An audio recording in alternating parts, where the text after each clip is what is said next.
Hello friends, आप देख रहे हैं आपका YouTube channel study with tiger. तो आज मैं आपको साइंस के कुछ मोस्ट इम्पॉर्टेंट क्वेश्चन आज आपको सॉल्व करवाने वाली हूँ, जो कि सारे exams like CPMT, AIIMS and SSC and all competitive exams के लिए बहुत ही कंपलसरी है। तो let's start with question number 1। Question number 1 है हमारा, विटामिन शब्द प्रतिपादित किया था। तो हम विटामिन्स के बारे में जानते हैं। तो विटामिन्स जो वर्ड है वो किसने दिया था? तो किसने दिया था? फुंक जी ने। तो नेक्स्ट दूसरे क्वेश्चन पे चलेंगे हम लोग। निम्न में से कौन सा रोग विटामिन ए की कमी से नहीं होता है? तो आप जानते हैं विटामिन ए यानी कि रेटिनॉल, और रेटिनॉल की कमी से कौन कौन से रोग नहीं होते हैं?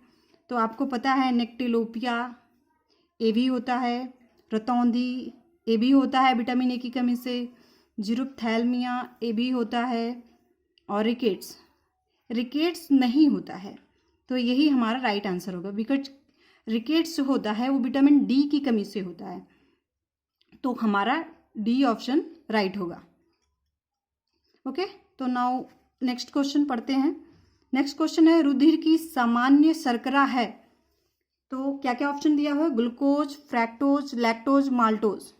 तो आप जानते हैं कि लैक्टोज ये मिल्क में है, फ्रैक्टोज फ्रूट में, इस तरह से ये एक ग्लूकोज को वो करते हैं, हम डेराइव करते हैं, उसमें माल्टोज आता है।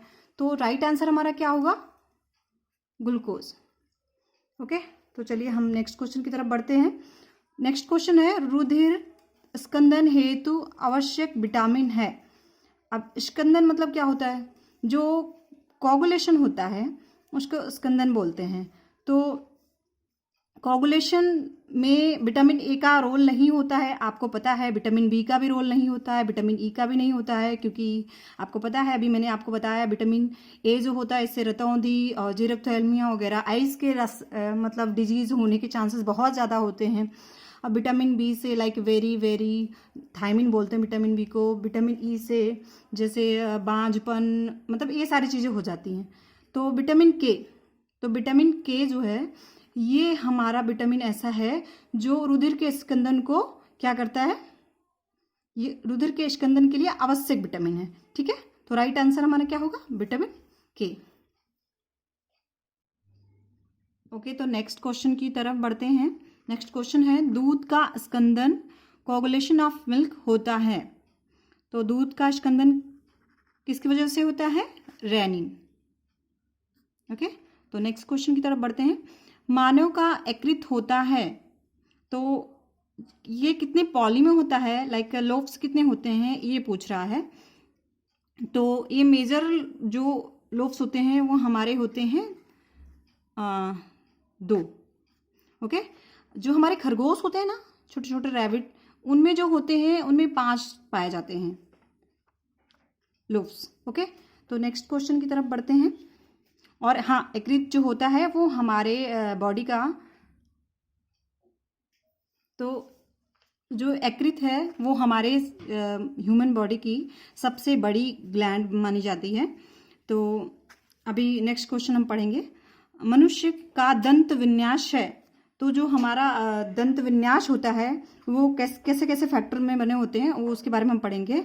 तो पहला दिया हुआ I 2/2, C 1/1, PM 2/2। मतलब इसका मतलब आप समझ रहे हैं ना, इंसीजर, कैनाइन, प्रीमोलर, मोलर, इसके बारे में ये शॉर्ट फॉर्म में लिखा हुआ है। ओके, तो नेक्स्ट में दिया हुआ I 3/3, C 1/1, PM 4/4, 2/3। तो इस तरह से आप देख रहे हैं ना, जबकि हम लोगों ने सिंपल फॉर्मूला बचपन में ही हम लोग सीखे होते हैं। क्या होता है? 21 23, मतलब 2 1 2 3। तो आपको इन सारे ऑप्शन में ऐसे नहीं लग रहा ना कि ए आया हुआ है, तो कौन सा ऑप्शन सही है? ए। तो चलिए हम नेक्स्ट, और हाँ, टीथ जो जानते हैं आप, इंटरेस्टिंग चीज़ ये है कि हमारे लाइफ टाइम में 2 बार टीथ आते हैं। एक बार जिसे मिल्क टीथ बोलते हैं, वो नंबर आप 20 होते हैं, और एक बार आते हैं कौन से टीथ? Permanent teeth. और मिल्क टीथ को टेम्परेरी टीथ भी बोलते हैं, और परमानेंट को परमानेंट ही बोलते हैं या अस्थाई बोलते हैं। तो जो ये फॉर्मूला है वो दिया हुआ है परमानेंट टीथ के बारे में। ओके, तो नेक्स्ट हम पढ़ेंगे, तो चलिए नेक्स्ट क्वेश्चन की तरफ बढ़ते हैं। ब्रूंस ग्रंथियां पाई जाती हैं, तो एक इसमें पाई जाती है छोटी आंत में। ओके, अब नेक्स्ट क्वेश्चन की तरफ बढ़ते हैं। वेरी वेरी रोग किसकी कमी से होता है? तो आपको पता है विटामिन ए की कमी से, रेटिनॉल जो होता है उसकी कमी से हमें आइज़ की बीमारी होती है, जैसे ज़ेरोप्थेल्मिया या रतौंधी। और विटामिन B1 की कमी से क्या होता है? B1 इसको थायमिन भी बोलते हैं, विटामिन B12 जिसको क्या बोलते हैं हम, साइनोकोबाल्सिन बोलते हैं, और विटामिन के जिसको नैप्थोफिलोन बोलते हैं। तो इसमें से हमारा 2 ऑप्शन है जो लग रहा है राइट होगा, तो इसमें से राइट होगा विटामिन B1 थायमिन की कमी से हो जाता है बेरी बेरी रोग। ओके, बेरी रोग में मोस्टली क्या होता है कि इसमें लिप्स जो होते हैं फट जाते हैं, उनसे ब्लड आते हैं, ये सारी चीज़ें हो जाती हैं। ओके, अब नेक्स्ट क्वेश्चन की तरफ बढ़ते हैं। लार में पाया जाने वाला एंजाइम। ओके, अब लार में कौन से एंजाइम पाए जाते हैं, ये क्वेश्चन मैं आपको बताऊंगी। तो लार में कौन से एंजाइम पाए जाते हैं हमारे, जो बहुत हेल्पफुल होते हैं हमारे फूड को डाइजेस्ट करने में? तो कौन से होते हैं? टाइलिन पाया जाता है हमारे लार में, जो हमारे फूड को डाइजेस्ट करने में बहुत ज़्यादा ही हेल्प करता है। ओके, अब हम नेक्स्ट क्वेश्चन पढ़ेंगे। प्रोटीन की कमी से होने वाला रोग। तो प्रोटीन की कमी से कौन सा रोग हो जाता है? मलेरिया, तो ये आपको पता है नहीं होता है। टाइफाइड, ये भी नहीं, क्योंकि आपको पता है टाइफाइड किससे होता है, ये वायरल है।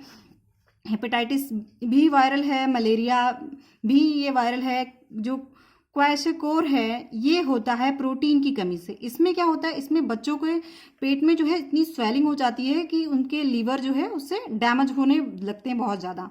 मतलब इसमें पेट बहुत निकला रहता है और हाथ पैर बहुत पतले पतले होते हैं, तो उस बीमारी को बोलते हैं क्वैशकोर। ओके, तो नेक्स्ट क्वेश्चन की तरफ बढ़ते हैं अब।